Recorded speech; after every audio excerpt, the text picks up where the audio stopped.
Hey guys, Crystal Thompson here for Studio Katia. I am so excited. We are playing along with one of the newest releases, Autumn Borders, and we are going to be doing some no-line watercoloring with watercolor markers. You're going to need some watercolor paper cut into a square, along with some craft paper cut into a square, and watercolor markers. We're going to begin by inking up our beautiful leaves from the Autumn Borders stamp set. This stamp set does have some matching dies, but for this we're just going to keep it one layer and it's going to be super pretty. We're going to do the edge, the line of it, with a dark espresso ink from Altenew, and then we're going to do the lighter ink just so we can do the no line watercolor, and it's kind of gonna fade. So we're gonna repeat the process again. We're gonna grab that darker espresso, dark chocolate ink, and trying to keep it down at the bottom. And if you get above that line and get some of those leaves, that's okay. They'll end up getting hidden anyways because these are water-based inks. So when you're doing this, be sure to grab a water-based ink, and that way it kind of mixes around with the colors that you're using and you won't see it, and it's going to look very nice and just very elegant, and it's going to look like a hand-drawn image.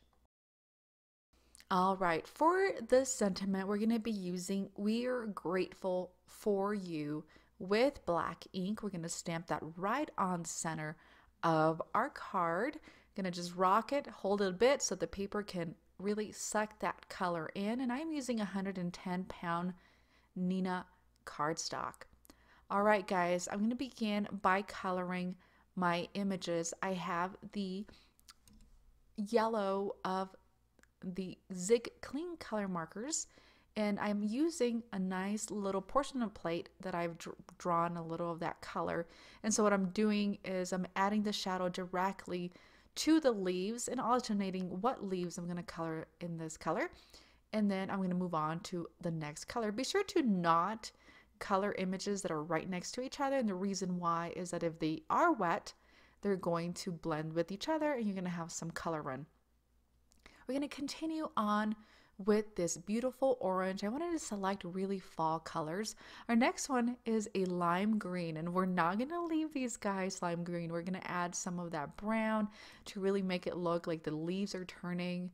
And I did end up switching to a smaller brush because those little leaves are quite tiny. So I think one of the big things with watercoloring leaves is that you use two colors on one leaf. So like I said, it looks like the color's turning and it just makes it look a little more realistic. So I am loving the really light, kind of almost light brown color, skin color brown, because it's gonna hide within those leaves.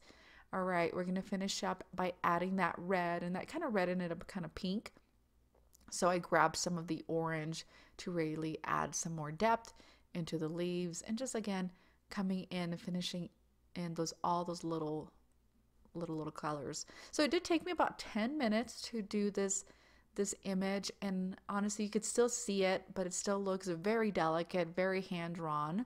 We're going to do a little bit of a flicker, grabbing some of that brown, and then we're going to let it dry. So once that's dry, we are going to place it on our craft cardstock that I have matted, and it's just a teeny light a little bit on the back so you can really see it. I'm going to come in with my Studio Katia Glow, and then I'm going to be using some of the water droplets also from Studio Katia and adding these to the card. And I didn't want to take away from the watercoloring because this really is the main focus of the card, but of course we need to add some embellishment.